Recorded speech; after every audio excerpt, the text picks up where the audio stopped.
사도신경으로 신앙 고백하시겠습니다. 나는 전능하신 아버지 하나님 천지의 창조주를 믿습니다.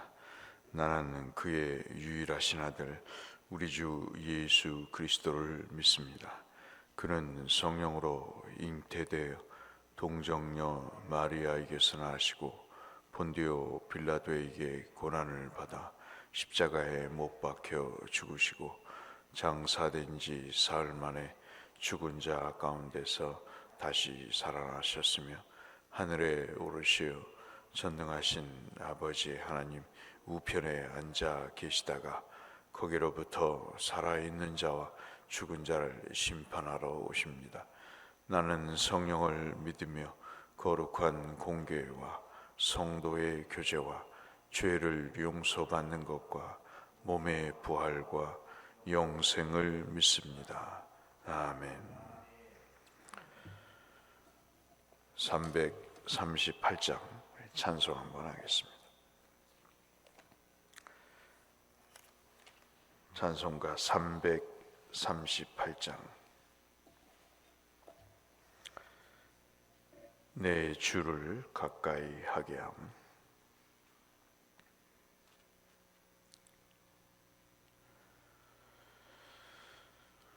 (338장입니다) 내 주를 가까이 하게 함은 십자가 짐 같은 고생이나 내 일생 소원은 늘 찬송하면서 주께 더 나아가기 원합니다. 내 고생하는 것 옛 야곱이 돌베개 베고 잠 갔습니다. 꿈에도 소원이 늘 찬송하면서 주께 더 나아가기 원합니다.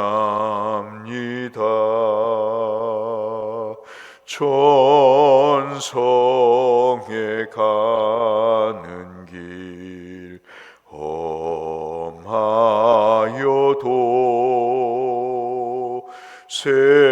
생명길 되나니 은혜로다. 천사 날 부르니 늘 찬송하면서 주께 더 나아가기 원합니다.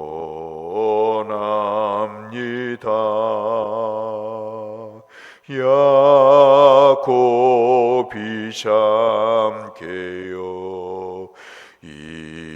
일어난 후 돌단을 쌓은 것 본받아서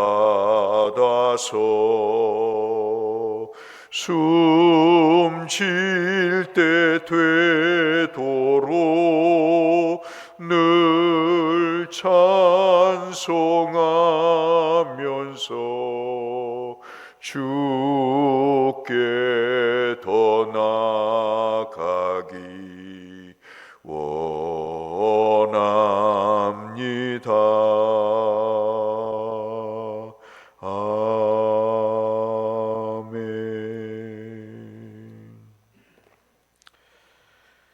민수기를 끝내고 이제 신명기 말씀을 보시겠는데요.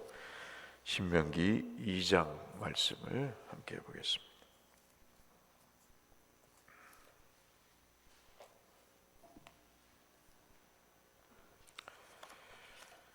신명기 2장 1절에서 25절까지의 말씀, 구약성경 262쪽에 있는 민수기 2장 한 절씩 보겠습니다. 우리가 방향을 돌려 여호와께서 내게 명령하신 대로 홍해 길로 광야에서 들어가서 여러 날 동안 세일산을 두루 다녔더니 너희가 이 산을 두루 다닌 지 오래니 돌이켜 북으로 나아가라.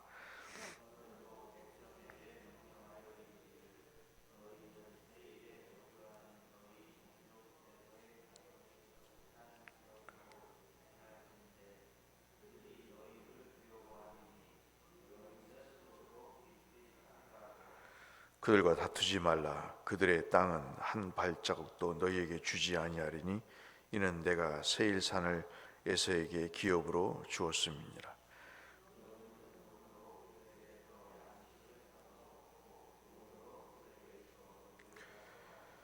내 하나님 여호와께서 내게 하는 모든 일에 내게 복을 주시고 내가 이 큰 광야에 두루 다님을 알고 내 하나님 여호와께서 이 40년 동안을 너와 함께 하셨으므로 내게 부족함이 없었느니라 하시기로.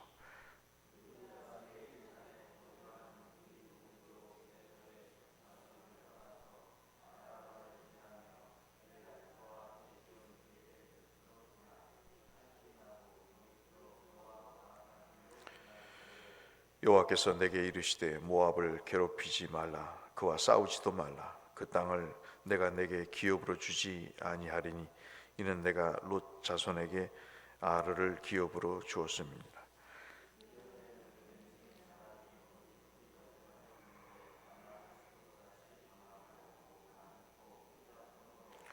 그들을 아낙 족속과 같이 브라임이라고 불렀으나 모압 사람은 그들을 에밈이라고 불렀으며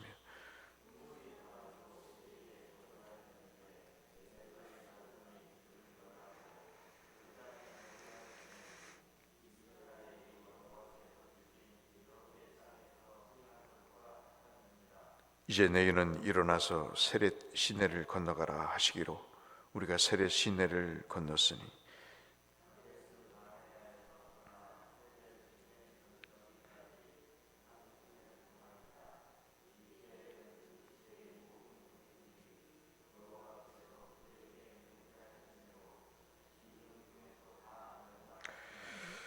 여호와께서 손으로 그들을 치사 진영 중에서 멸하신 고로 마침내는 다 멸망되었느니라.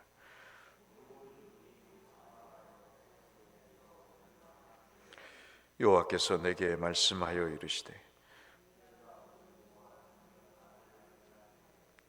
암몬 족속에게 가까이 이르거든 그들을 괴롭히지 말고 그들과 다투지도 말라.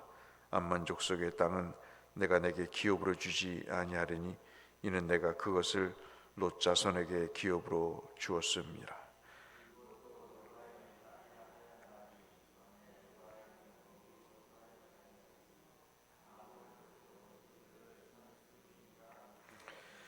그 백성은 아낙 족속과 같이 강하고 많고 키가 컸으나 여호와께서 암몬 족속 앞에서 그들을 멸하였으므로 암몬 족속이 대신하여 그 땅에 거주하였으니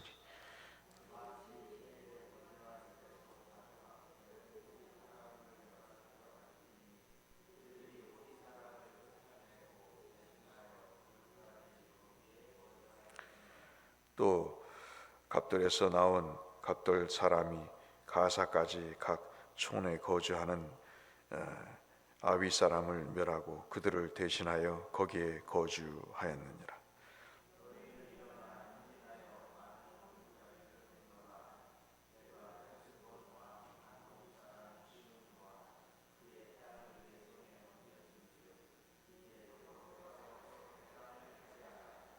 함께 하실까요?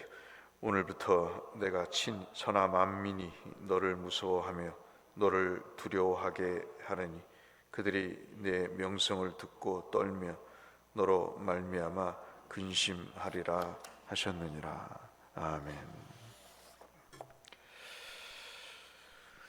인생의 중요한 시점에 있어서 과거를 돌아보고 그리고 미래를 생각하는 것은 굉장히 중요한 일이라고 볼 수 있겠습니다.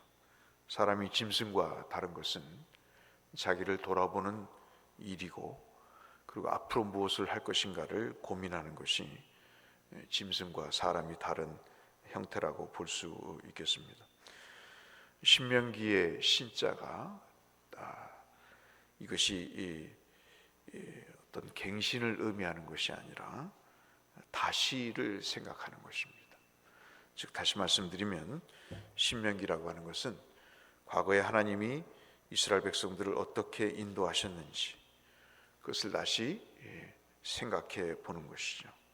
그래서 신명기를 보면 우리가 어떤 생각을 갖게 되냐면 내 인생이 어떻게 왔으며 어디로 향해 갈 것인가를 말씀하시는 내용이라고 볼 수 있겠습니다.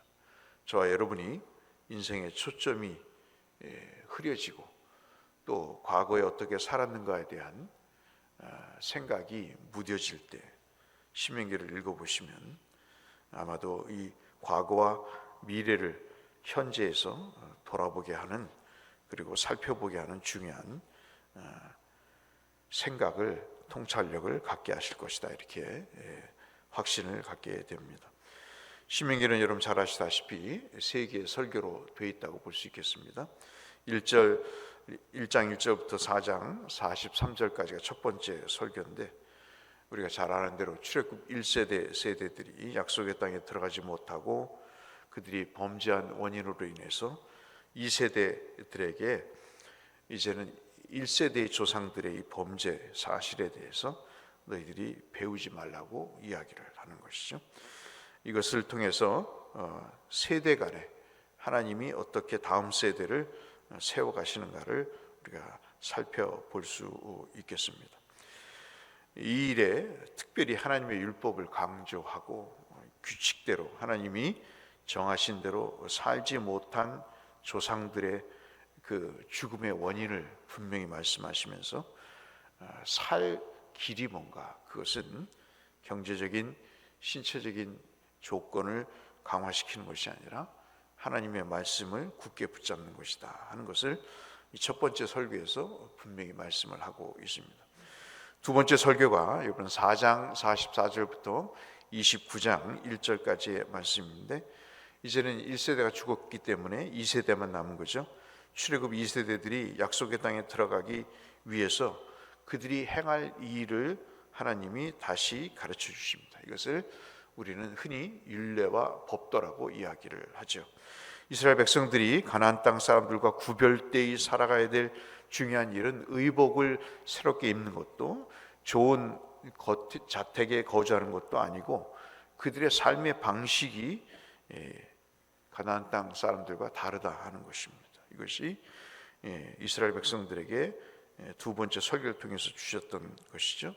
거기에는 해야 할 일과 하지 말아야 될 일들이 들어있음을 우리가 볼 수 있습니다.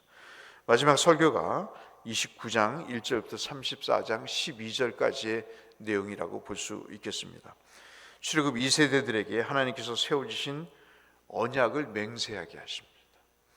이제 너희는 조상들과 달리 내 말에 대해서 지킬 것을 너희들 스스로 내 앞에서 맹세하라고 이야기를 합니다. 1세대에게 주신 시내산 언약이 있었죠. 그 언약이 아주 순식간에 무차별적으로 어겨지고 깨지는 그런 상황에서 출애굽 2세대를 모아두고 모세가 하나님 앞에서 이 언약을 다시 설명을 하고 이스라엘 백성들이 이것을 지킬 것을 이야기를 하고 계십니다. 오늘 본문의 말씀은 이러한 맥락에서 첫 번째 설교에 해당되는 내용에 들어있는 상황이죠. 특별히 오늘 말씀을 보면 우리 이런 말씀을 읽을 필요가 있는가 하는 생각이 들 수가 있습니다. 여러분 보시는 바대로 첫 번째 우리가 읽었던 말씀이 잘 아시는 대로 소위 말하는 이방 형제 족속에 대한 통과 과정에서 빚어지는 내용들을 말씀하고 있습니다. 특별히 첫 번째 1절로 4절에서 보이는 대로 세일산에서 거주하는 산 족속이죠. 산적과 같은 그런 족속인데 에서의 후예라고 볼 수 있는 이 에돔 족속을 공격하지 말라. 흥미로운 것은 에돔 족속이 이스라엘을 두려워한다 그럽니다. 맨 마지막에도 보시지만 오합지졸인 이스라엘이 하나님 때문에 그들의 명성이 커지고 그리고 이방 족속과 형제 족속들이 이스라엘을 두려워하는 참 재미난 흥미로운 일이 벌어지게 되는 것이죠. 5절로 6절에 보시면 이 세일 땅, 즉 에돔의 족속의 땅이 이스라엘에게 허락되지 않았기 때문에 이들을 점령하거나 이들을 해하거나 이들에게 다투거나 이들을 빼앗지 말라고 이야기를 하고 있습니다.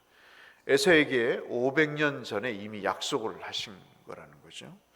그러니까 이 일을 통해서도 하나님은 이스라엘에게만 약속하시는 게 아니라 이방 족속에게도 약속을 하고 계심을 볼 수 있습니다. 또 하나 우리가 살펴볼 말씀이 잘 아시는 말씀처럼 이제는 모압 족속에 대해서 말씀을 하고 계십니다. 모압은 조카, 아브라함의 조카 롯의 후손들이죠. 잘 아시는 대로 롯의 두 딸이 엄청난 범죄를 저질러서 아버지를 통해서 임신을 하게 되죠. 아들을 낳는데 모압과 베냐민을 낳습니다. 베냐민을 낳아서 창세기 19장 30절 38절에 보시면 그들이 이 모압과 암몬의 족속이 됩니다. 아까 우리가 살펴봤던 에돔이나 모압이나 암몬 모두가 형제 사촌이지만은 이들이 가나안 땅을 이스라엘이 들어가지 못하도록 갈라 막았던 아주 못된 그런 피를 갖고 있는 사람들이죠. 이들도 역시 이스라엘이 이들을 해하지 못하도록 공격하지 못하도록 하나님께서 말씀을 하고 있습니다. 이들에게도 하나님이 롯을 통해서 이들에게 땅을 주기로 약속했기 때문에 이스라엘에게 허락되지 않는 땅을 이들이 살지 못하도록 하나님께서 그렇게 철저하게 막으신 거죠. 무엇이 먹고 싶으면 돈을 주고 사 먹고 마시고 싶으신 것도 있어도 돈을 주고 사 먹으라고 주님이 말씀을 하십니다. 여러분 한번 생각해 보시면 광야에서 무슨 농사를 지었겠어요? 아니면 결국 가축을 키웠을 텐데 그 가축도 여러분 풀이 있어야 먹이고 키우는 거죠. 물이 있어야 할 수 있는 것입니다. 그런데 오늘 7절 말씀 보시면 이런 에서의 에돔의 후손들을 말씀을 하시면서 그들에게 단 하나도 피해를 입히지 말라, 모든 것을 사 먹으라고 이야기를 하시면서 내가 내게 큰 광야에서 복을 주었기 때문이 아니냐, 너희들에게 먹을 것을 사 먹을 것을 주었다는 그 말씀을 하시면서 이들에게 또는 에돔이나 모압 족속에게 끝까지 하나님이 약속하신 것을 지키신 것을 볼 수 있습니다. 이런 것을 우리가 통해서 보면 하나님은 왜 이런 말씀을 읽게 하시는가? 삶을 살다 보면 다툴 사람이 있어요. 어떤 때 다툽니까? 하나님의 말씀에 입각해서 하나님의 말씀을 양보하지 못할 때는 다투어야 돼요. 그러나 짐승 같은 사람과 다툴 필요는 없는 것입니다. 다시 말씀드리면 하나님의 약속 범주 밖에 있는 존재들과는 다툴 필요가 없는 거예요. 그건 어리석은 거죠. 그러나 분명히 하나님의 뜻을 따르는 것은 중요합니다. 오늘 작은 계명이지만 하나님께서 에돔이나 모압 족속에게 하나님의 명령대로 그들에게 피해를 주지 않고 먹을 것과 모든 필요한 것을 돈을 주고 사 먹으라고 하는 이 말씀은 이스라엘이 이 세대가 지켜야 될 중요한 내용 드리라고 볼 수 있겠습니다. 마지막으로 우리가 살펴볼 말씀이 14절부터 25절까지의 내용입니다. 이 모든 내용은 굉장히 중요한 말씀인데 40년 광야 생활의 방황을 끝내고 이제 이스라엘 민족이 가나안 땅에 들어가는 그런 상황입니다. 일어나 이제 들어가라고 말씀을 하신 것이죠. 이제 너희는 일어나 서서 40년 동안의 방치된 기간을 끝내고 전능하신 하나님이 이 세상에서 네 조상들을 40년 동안 방황하게 한 그 시간을 이제 정리를 하고 하나님이 약속하신 그 시간의 문 속으로 들어가라고 이야기를 합니다. 고통의 시간이었죠. 가데스 바네아에서부터 불순종했던 그 시간을 기점으로 해서 이스라엘은 이미 죽음의 시간을 지내왔습니다. 그러나 이 세대는 이제 하나님의 말씀을 다시 받고 그 삶의 새로운 생명의 시간을 시작하는 그 때를 맞이하게 되는 것이죠.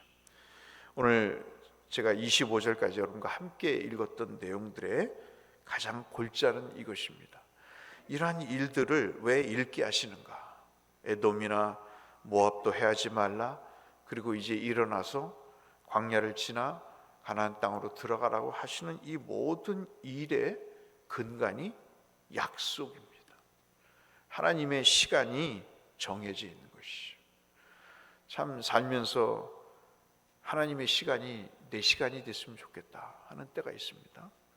내가 원하는 내 원하는 내용대로 이루어지길 바라고, 내가 원하는 때에 하나님이 작용하셔서 내가 원하는 그 방향대로 이루기를 원하는, 참 많이 부딪히죠.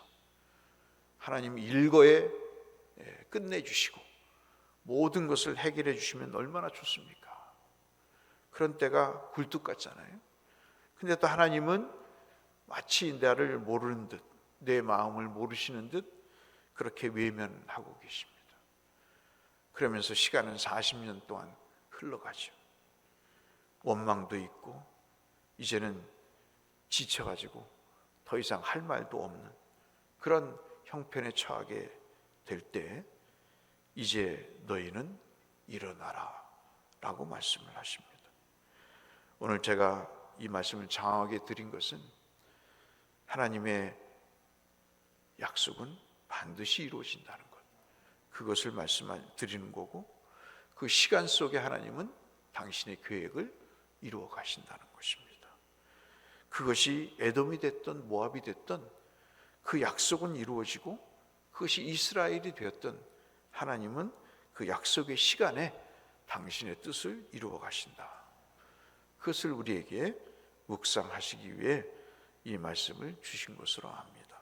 사랑하는 성도 여러분, 많이 힘들고 어려운 시간을 우리가 지나고 있지만 하나님의 약속을 믿으시고 일어나 이제 너는 걸어가라, 들어가라고 하시는 그 말씀을 우리가 사모하면서 오늘보다는 내일을 생각하시며 하나님과 함께 누가 어느 정치인이 말한 대로 뚜벅뚜벅 걸어가시는 믿음의 귀한 분들이 되시기를 주의 이름으로 축원합니다. 거룩하신 아버지 하나님, 어떤 때는 성경을 읽으면 이런 말씀을 왜 남겨두셨을까 할 때가 있습니다. 이 말씀을 꼭 읽어야 될까 하는 생각이 들지만 이 말씀을 깊이 묵상하면 하나님이 언제든 우리와 함께 하셨고 그리고 앞으로도 함께 하실 것이라고 하는 그 말씀을 우리에게 일러주시는 그런 것을 우리가 깨닫게 됩니다. 오늘도 우리와 함께 하셨고 그리고 내일도 우리와 함께 하실 하나님을 소망하며 하나님, 이 어려운 시간, 참으로 부딪히는 시간 주님과 함께 주여 통과할 수 있도록 도우셔서 어느 순간 이제 일어나라 하시는 그때 우리의 마음에 새로운 힘과 능력과 위로와 주의 큰 은혜가 임하는 그런 때가 지금이 되게 하시고 앞으로가 되게 하여 주옵소서. 예수님 이름으로 기도 올리옵나이다. 아멘. 하늘에 계신 우리 아버지, 아버지의 이름을 거룩하게 하시며 아버지의 나라가 오게 하시며 아버지의 뜻이 하늘에서와 같이 땅에서도 이루어지게 하소서. 오늘 우리에게 일용할 양식을 주시고 우리가 우리에게 잘못한 사람을 용서하여 준 것 같이 우리 죄를 용서하여 주시고 우리를 시험에 빠지지 않게 하시고 악에서 구하소서. 나라와 권능과 영광이 영원히 아버지의 것입니다. 아멘. 주일 예배를 위해서, 우리의 믿음을 위해서, 교회의 부흥을 위해서, 선교사님들을 위해서, 특별히 편찮으신 분들을 위해서 함께 기도하며 주 앞에 나가겠습니다. 기도하겠습니다. 아버지 감사합니다. 오늘도 우리를 살려주시고 말씀으로 일깨워 주시고 찬송과 기도로 주님과 동행할 수 있게 하심을 감사합니다. 오늘은 신명기 2장 말씀을 주님 은혜로 나누었습니다. 에서와 모압의 족속들에 대한 이스라엘의 태도를 말씀하고 광야 기간 동안 하나님이 저들을 새로운 시간 내에 약속의 지경으로 저들을 이끌고 가시는 내용들을 살펴봤습니다. 우리의 목표는 에돔과 모압이 아님을 말씀하시며 가나안 땅임을 말씀해 주시며 그들이 하나님 앞에 작은 것이라도 지켜 행하기를 바라시는 하나님의 약속을 굳게 믿고 주님과 함께 일어나 걸어가는 백성이 되기를 원하시는 말씀을 들었습니다. 주여, 우리에게 주시는 말씀으로 알고 그대로 살게 하여 주옵소서.